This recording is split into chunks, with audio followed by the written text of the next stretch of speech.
அருள் பெரும் ஜோதி அருள் பெரும் ஜோதி தனிப்பெரும் கருணை அருள் பெரும் ஜோதி. உருவ பொம்மை உடைந்தது.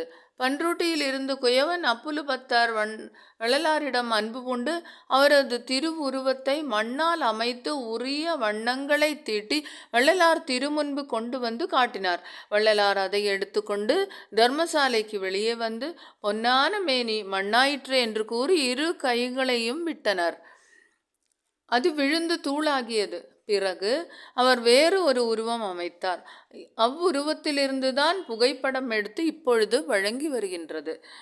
ஊன உடம்பே ஒளி உடம்பாய் ஓங்கி நிற்க ஞான அமுதென நல்கியதே வான பெருஞ்சோதி பொதுவில் விளங்கும் அருட்பெருஞ்சோதி அது.